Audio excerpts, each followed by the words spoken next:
Right తీర్పుకు సంబంధించి మాట్లాడదాం, చర్చిద్దాం. 17A గురించి మాట్లాడదాం. మనతో పాటు మనకి గెస్ట్ జాయిన్ అవుతూ ఉన్నారు.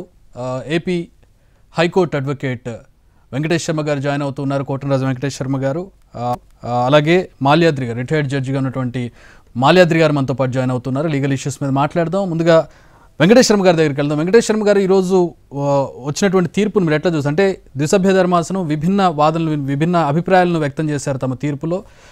విస్తృత ధర్మాసనానికి రిఫర్ చేశారు. ఏంటి, మీరు ఎట్లా చూస్తారు ఈ తీర్పుని? మీ మీ మీ అబ్జర్వేషన్ ఏంటి?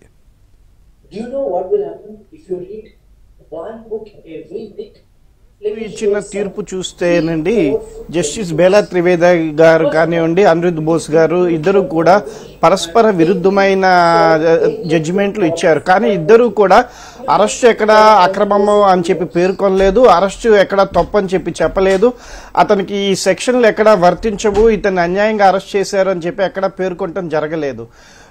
అంతేకాకుండా సిబిసిఐడి వాళ్ళు చట్టవిరుద్ధంగా ప్రవర్తించారని కూడా ఎక్కడా చెప్పలేదు. చంద్రబాబు నాయుడు మీద ఏమైతే కేసులు బనాయించారో దాని మీద ప్రైమా ఫేసి ఉంది. ఇందులో అరెస్టు ఏదైతే జరిగిందో ఆ అరెస్టుకు సంబంధించిన అంతా కూడా సక్రమంగానే జరిగింది అని చెప్పి పేర్కొన్నారు.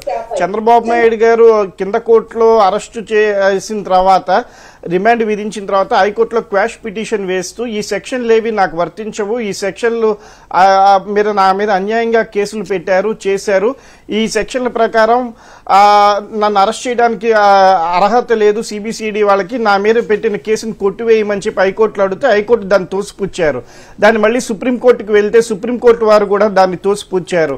ఈ రోజు జస్టిస్ అని బేలా త్రివేది గారు ఖచ్చితంగా 2018కి ముందు జరిగిన నేరాలకి 2018 అమెండ్మెంట్లకి సంబంధం లేదని, కాబట్టి గతంలోనే ఎంక్వైరీ ఇన్వెస్టిగేషన్ జరిగిన ఈ కేసుల్లో మేము ఎటువంటి అరెస్టు చేసినా జోక్యం చేసుకోలేమని, చెందలేమని, చట్ట ప్రకారమే అరెస్టులు జరిగినాయి, రిమాండ్ విధించింది కూడా చట్ట ప్రకారమే విధించారు అని చెప్పి కోర్టు వారు ఖచ్చితమైన అభిప్రాయాన్ని వెలబుస్తూ పేర్కొన్నారు.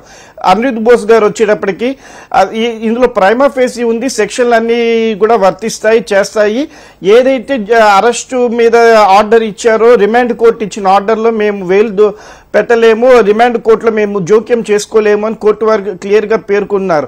అప్లికబిలిటీ ఆఫ్ ది 17A కిందకి వచ్చేటప్పటికే దాని ప్రకారము పరస్పర విరుద్ధమైన అభిప్రాయాలు వచ్చినాయి కాబట్టి దాని మీద త్రిసభ్య ధర్మాసనానికి, అంటే విస్తృత ధర్మాసనానికి రిఫర్ చేస్తూ చీఫ్ జస్టిస్ గారికి అప్పచెప్పడమైంది. చీఫ్ జస్టిస్ గారు దాని మీద నిర్ణయం తీసుకొని ఎప్పుడు బెంచ్ ఏర్పాటు చేస్తారో ఆ బెంచ్ ముందు మళ్ళీ వాదోపవాదనలు మొదటి నుంచి జరుగుతాయి. ఆ జరిగిన వాదాల మీద కోర్టు వారు మళ్ళీ తీర్పు వెలువరిస్తారు.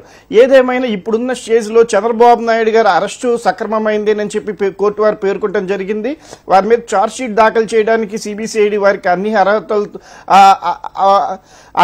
అన్ని కేసుల్లో కూడా స్కిల్స్ డెవలప్మెంట్ స్కామ్ కు సంబంధించి అందరి ముద్దాయిల మీద కూడా ఇతర చంద్రబాబు నాయుడుతో సహా ఛార్జ్ షీట్ దాఖలు చేయొచ్చు. అంతేకాకుండా ఇంకెవరినన్నా ఈ కేసులో అరెస్టు చేయాలన్నా, విచారించాలన్నా, లోకేష్ గారిని కానీ, కిల్లారా రాజేష్ కానీ, వేరే వాళ్ళు ఎవరైతే విదేశాలకు వెళ్ళిపోయారో వాళ్ళందరినీ కూడా పెట్టడానికి, చేయటానికి, ఈ కేసులో చంద్రబాబు నాయుడు గారిని అయినా మళ్ళీ విచారణకి పిలవటానికి కూడా అన్ని అడ్డంకులు తొలగిపోయాయి. యథావిధిగా సిబిసిఐడి వాళ్ళ చట్ట ప్రకారం వారు ఈ కేసులో ముందుకు సాగటానికి ఈ తీర్పు దోహదపడుతుంది. చంద్రబాబు నాయుడు గారు ఏదైతే నన్ను అరెస్టు అక్రమమైంది, నన్ను పగతో అరెస్ట్ చేశారు రాష్ట్ర ప్రభుత్వం అని చెప్పి గతంలో పేర్కొన్నారు. వాళ్ళ లాయర్లు కూడా కోర్టులో పలుమార్లు ఇదే విషయాన్ని ఉటంకించారు. దాన్ని అన్నింటినీ కూడా ఈరోజు తోసిపుచ్చడం జరిగింది. ఇది అంతా కూడా చట్ట ప్రకారమే జరిగింది, ఎక్కడ ఇల్లీగల్ గా జరగలేదు అని చెప్పి సుప్రీంకోర్టు నుంచి ఈ రోజు తీర్పు రావడం హర్షణీయమండి. మాల్యాద్రి గారు వినబడుతుందా?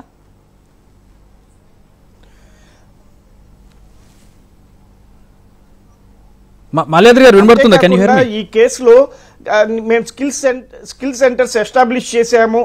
Hello, hold on a second Venkatesh Sharma గారు, ఒకసారి మాల్యాద్రి గారు లైన్ లో. స్కిల్ సెంటర్స్ లో అందరికీ కూడా ట్రైనింగ్ ఇవ్వడం జరిగింది, ఎటువంటి మనీ లాండరింగ్ జరగలేదు అని కూడా కోర్టు ముందు అభిప్రాయపడుతూ దాని మీద కూడా వాదనలు వినిపించారు. ఆ వాదనలన్నింటినీ కూడా కోర్టు వారు తోసిపుచ్చారు. స్కిల్ సెంటర్ లో ట్రైనింగ్ ఇచ్చిన వాదనని కానివ్వండి, మనీ లాండరింగ్ జరగలేదన్న వాదనని కానివ్వండి, వీటన్నిటినీ కూడా కోర్టు వారు తోసిపుచ్చడం జరిగింది. ఎక్కడా కూడా వారి కంటెన్షన్ ఏ కంటెన్షన్ ని చంద్రబాబు నాయుడు గారు వాళ్ళ లాయర్లు కానీ చంద్రబాబు నాయుడు గారు పేర్కొన్న ఏ కంటెన్షన్ ని కూడా వారు అనుమతించలేదు. అన్ని కంటెన్షన్లని తోసిపుచ్చారు. స్కిల్స్ స్కామ్ సెంటర్ లో ఎటువంటి తప్పు జరగలేదు అనే వాళ్ళ వాదనని కూడా తోసిపుచ్చడం జరిగింది ఈ రోజు.